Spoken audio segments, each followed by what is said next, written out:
If you're watching the replay, welcome to Good Lessons from Bad Bosses. I am Dr. Shantae Scroggins, the founder of the Center for Legacy-Driven Leadership, where we provide the tools for sustainable leadership. And bad boss number 2, the Laissez-Faire Leader. What is a Laissez-Faire Leader? It is leadership with a title with no service. So if you've ever worked in a place and, you and your coworkers get together and go, why did they hire this man? Why does this woman have a leadership role? What is he or she here for? That is the laissez-faire leader.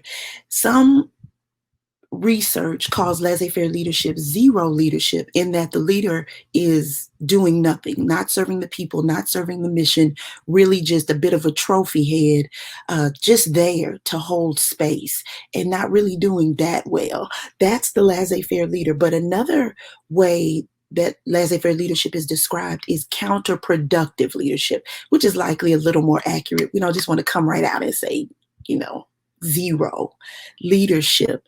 But here's the problem that laissez-faire leadership causes. 2 big problems. One is interpersonal conflicts, because without leadership, there is no order. And when there is no order, we have chaos and anarchy. And that is one of the direct results of laissez-faire leadership. People just kind of do whatever people do.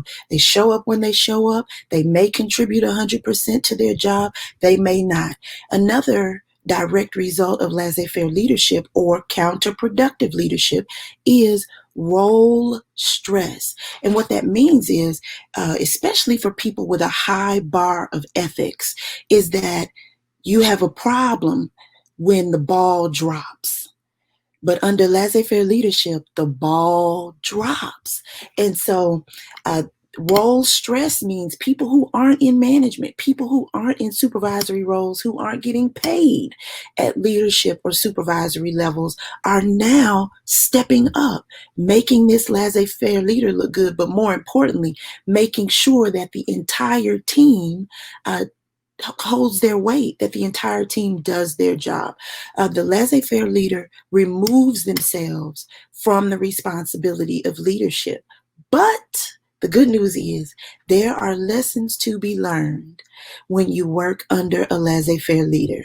One of the first lessons I learned was self-control.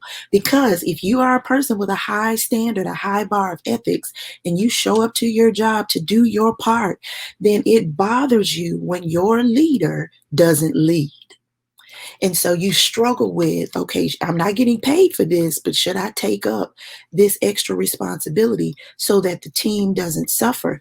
You learn self-control, learning to manage frustration, learning to manage your attitude in the workplace. That's a positive lesson, because in whatever field we go into, if you change careers, if you start your own business, it's always going to be good to be able to manage your own attitude. It's going to be good to have some self-control.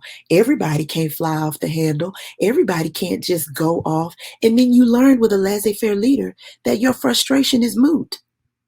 Your frustration does no one any good. No one is paying attention to the tantrum. So one good lesson of working under a laissez-faire leader is we learn self-control. We learn to manage our attitude. The second good lesson from a bad boss like a laissez-faire leader is we learn the power of boundaries.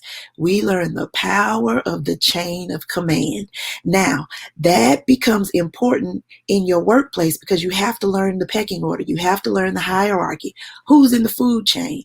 And sometimes it may take sending a note to the higher up, sending an email, gathering a coalition of coworkers to say, all right, we are going above this laissez-faire leader's head because something has to change here. Either that or that department tends to have an extraordinarily high turnover rate, because people can't suffer under a laissez-faire leader forever. There has to be something that gives. So I want to hear from you. Have you ever worked from the kind of leader who doesn't lead? Whether this is in a volunteer leadership setting, in a faith environment, or a nonprofit organization, or have you been paid to show up at a workspace every day to work for a leader who does not lead? Share your experiences. I know we have some emerging leaders who follow this page who could benefit from our wisdom, our experience.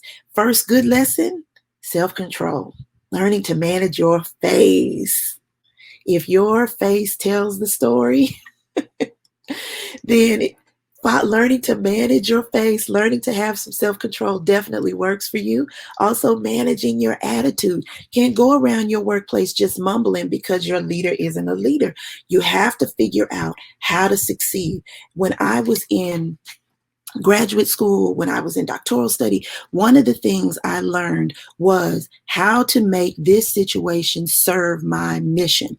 And so you have the organizational mission, you have the team goals, but at a certain point, you have to keep in mind, I am responsible for me.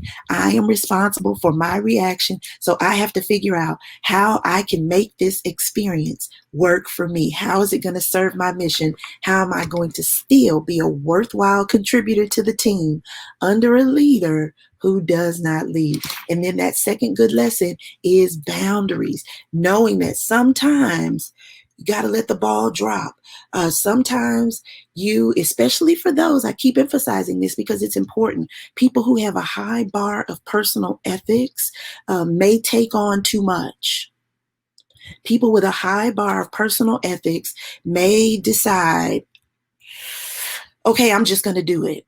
And that isn't your job. And so you can't necessarily force a laissez-faire leader to lead. You have to learn to work within the system. And so understanding the pecking order, understanding the chain of command is an important thing when working under a laissez-faire leader. And the last thing I'd like to offer as we assess our workplaces going into this week is that laissez-faire leadership creates an uneven distribution of the burden. And so I want you to take an assessment this week. Are there any laissez-faire leaders where you work? Maybe are you a laissez-faire leader? You don't want to get involved, don't want to roll your sleeves up and get in there with your team.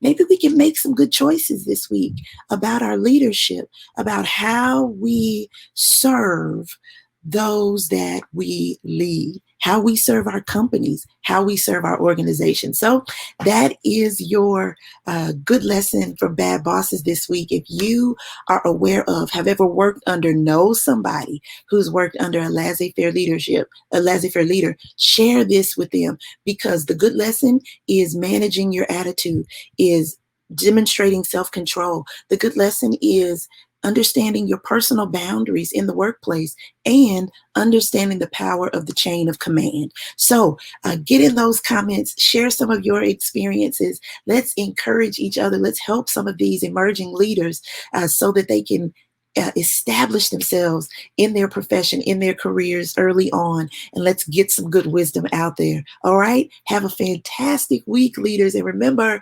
drink from the leadership lemonade. Let's not let our bad lemon experiences lead us and guide our careers. We have the control. All right. Have a wonderful week.